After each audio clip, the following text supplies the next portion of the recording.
Hi అండి. Welcome to Venky vlogs. నా పేరు వెంకటలక్ష్మి. నేను ఈరోజు పాలకూర పచ్చడి చేశాను.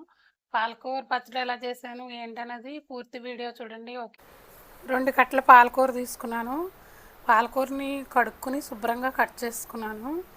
ఇక 2 టమాటాలు తీసుకున్నాను. ఒక 8 పచ్చిమిరకాయలు. ఇక పోపు సరుకులు వచ్చి ఇక మిరపకాయలు, వేరుశెనగ గుళ్ళు, శనగపప్పు, కొంచెం మెంతులు, జీలకర్ర, మినపప్పు, ధనియాలు, ఆవాలు ఇవన్నీ పోపు సరుకులు తీసుకున్నాను. ఇప్పుడు ఇంకా స్టవ్ దగ్గరికి వెళ్దాం. స్టవ్ వెలిగించుకుని పోపు వేసుకోవాలి. మనం ముందుగా వేరుశెనగ వేసి వేపుకున్న తర్వాత శనగపప్పు, మినపప్పు, పోపు చూపించిన సామాను ఉన్నాయిగా మొత్తం పోపు సరుకులన్నీ కూడా వేసేసుకోవాలి.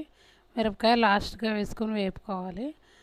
పోపు కాసేపు అలా వేగనిచ్చాక మొత్తం వేగాక పోపు అనేది జార్లోకి తీసేసుకుందాం.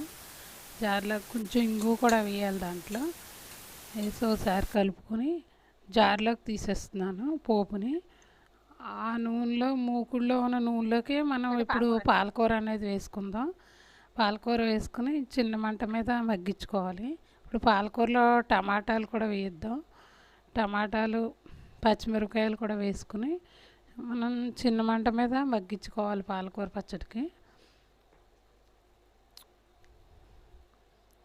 కొంచెం సేపు మగ్గాక అప్పుడు ఒకసారి కలుపుకొని చిన్న మంట మీద పెట్టుకుంటే మెల్లిగా మగ్గుతుంది. మనం హైలో పెడితే కనుక పచ్చడి మాడిపోతుంది. పాలకూర మగ్గింది. జార్లోకి పాలకూర మగ్గిన పచ్చడి అంతా కూడా ముందుగా పోపు తీసుకున్న జార్లోకే ఈ పచ్చడి కూడా తీసుకుంటున్నాను. మొత్తం పచ్చడి అంతా తీసుకుని మళ్ళీ ఆ మూకుడు కడిగి తీసుకొచ్చి స్టవ్ వెలిగించి ఇప్పుడు పచ్చడి మిక్సీ పట్టేసుకుంటాను. నూనె వేసాను. మళ్ళీ ఆ మూకుడు కడుక్కొచ్చి మూకుడు పెట్టి దాంట్లో ఆయిల్ వేసుకున్నాను. పోపు వేసుకుందాం. మళ్ళీ ఆయిల్ కాగుతుంది. ఆయిల్ కాగాక కొంచెం ఆవాలు, పోపులో కొంచెం జీలకర్ర,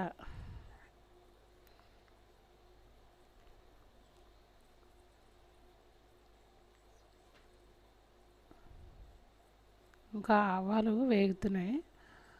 ఆవాలు వేగాక అప్పుడు జీలకర్ర కూడా వేసుకుని మిరపకాయ ముక్కలు కూడా వేసుకోవాలి.